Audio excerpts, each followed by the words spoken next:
Hello everyone, we are back with Glenn Velvet Reviews today, and we are continuing with the installation of what's going on with the sump pump. So I'm just going to go through pretty much, I'm just going to go through pretty much what I finished up. Obviously, you guys are going to tweak everything a little bit to what you guys are going to find works for you, whatever the case may be. I pretty much did everything for the connections over here that I showed you. We put this here like this, and I did this for a reason, like I said, because now I was able to manipulate this better to fit rather than if it was one piece, okay? And that's pretty much why I did that. Then we went up into the wall, as I showed you. We ran the 1.5 inch up into the wall. Ran it down from the wall. That's pretty much what went on over here. Glued everything together with that Y section over here.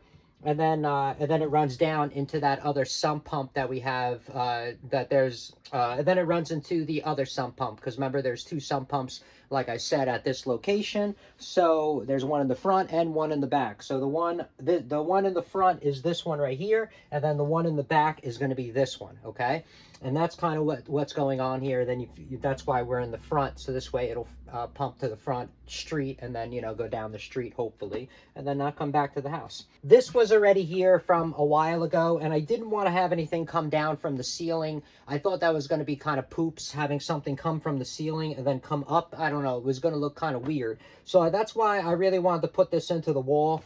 I was forced to cut out, a little bit more than I wanted to. And the only reason is because, like I said, this is forced water coming out. It's not pressure, but it has a lot of force. The other one's only 1/4 horsepower, but the other one's 3/4. So what I mean is there's a lot of pumping pressure if both pumps are coming on at a time. So that's the reason why I wanted to make sure there was going to be no interruption, no turbulence with the two pumps going into each other, okay? Because it's not just like a drain. If you have a drain outside your gutters and stuff like that, you're not really going to have this, because that's just gravity of water, falling down through the gutters, and it's just going to make its way down. But this is going to be actually, pumping, whatever the ratings are, but they're pretty high on some of these pumps.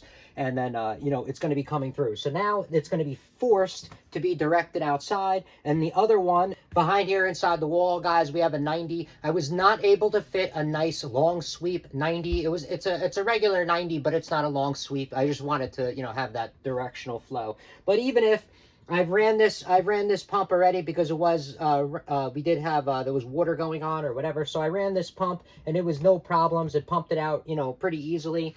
And that's what happened. But right now we're going to try out the other pump together, make sure there's no leaks. This is going to be the first time, and it's going to be coming out this way, and we'll see what's up, man. And we'll do this together, all right? Is the plan. For this over here, guys, what I would do is, if it depends on what you're doing over here. This is in the corner, so I mean, if this is for an apartment, you're renting it and stuff like that, what I would do is get something, you know what I mean, that you can put around this and make it look nice. You can easily frame this out and put, any kind of sheetrock here, or you could frame it out with sheetrock easily, or you could frame it out with any kind of wood and just paint the wood. I'm just saying to cover it, but you're going to want this, don't seal it up. You're going to want this accessible. So at least with sheetrock or with wood or something like that, if you need to take it off, you can. That's kind of what I would do, and then it would look really nice. Also, it would insulate the sound. If you use something like that around it, it would help with any of the sound, because no matter what, guys, this is water. You're going to hear water flowing, you know what I mean? Unless this is like really thick cast iron, which is not, you're still going to hear that, you're going to hear flow.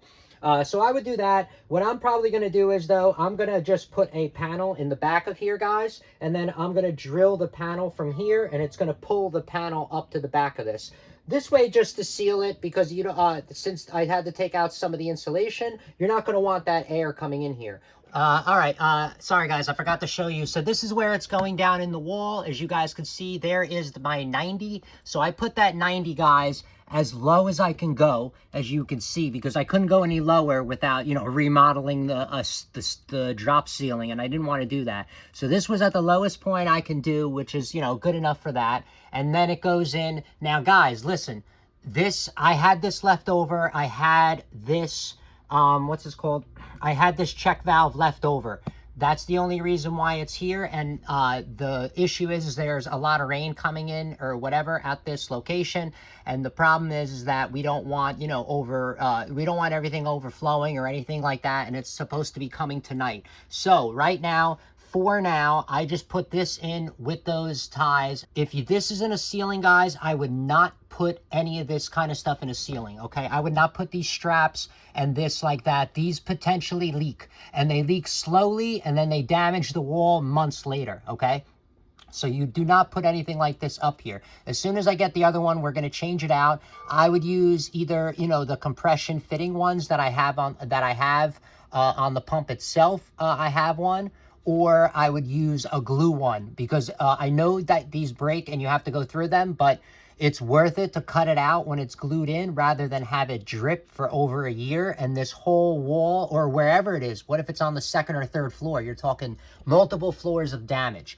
So that's why I'm saying it's just not worth the headache, guys. So make sure, you know, don't use this for a permanent, you know, a more permanent installation. You're going to want to use either glue and at the least, you know, the rubber compression ones. But I would really just use the glue because I want to be safe if it's going to be up in the ceiling and there's multiple levels. Okay, guys? So let's go back to the pump. Let's test it out and let's go on from here. All right, everyone. So we are back. This is the so this is at the location over here.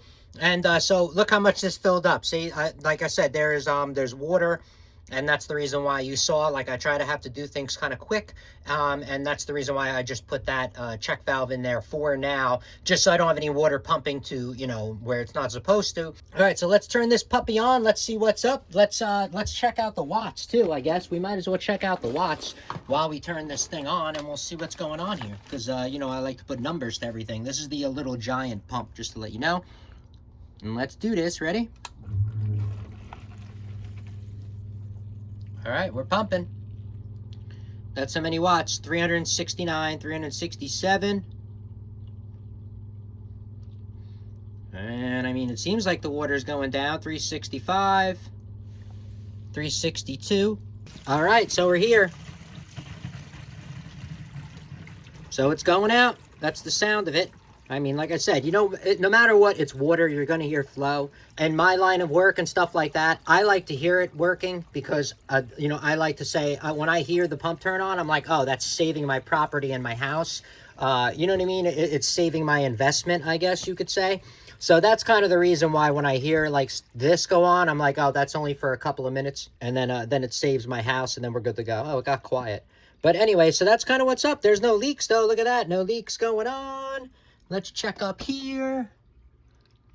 And I mean, we would see a leak, believe me, because that thing's pumping a decent amount of water and we would see leaks somewhere. And this is the real only thing that I'm worried about leaking until I get the other valve. But right now, guys, I mean, it sounds good. I'm pretty happy. I'm very happy. I'm gonna, you know, like I said, this water's going out and we're gonna be good to go. All right, so we'll be back. I gotta hook up the float switch, and we just gotta do a few more things here and there, guys, and then we're gonna finish up this project together. And I want to see, like I said, some other. I have some things on order. We're gonna do reviews on to, you know, protect the house, do with the pump, stuff like that, and we'll be back with that. Okay. All right. So now we're at 347 and 0.5 we're at, and here's it pumping down. Boom. So this is the float valve I'm gonna do, and then we're gonna do all that later. All right. But that's it for Glenn Velvet Reviews so far in the update on the installation of what's going on and what you can expect. If you have any questions or comments, please post them down below. I would love to know. Also, subscribe to my channel. Join me on my review adventures as I try to put up stuff to help out the community, just like I get help from the community, right? And if you can, unless you dislike me for any reason, you can support the channel by clicking on those affiliate links below. Somehow, someway, times a million, it equals into something. But from what I saw, there are other ways to support the channel on YouTube, and if you do decide to support the channel, please make sure you come back, see that I'm putting that support back into it, getting more stuff to review, doing updates on these items so we know we're getting a good value, and also helping my subscribers with any questions they have on the products I did review. Alright, so everybody enjoy, be safe, Glenn Velvet Reviews is out, I will see you guys later.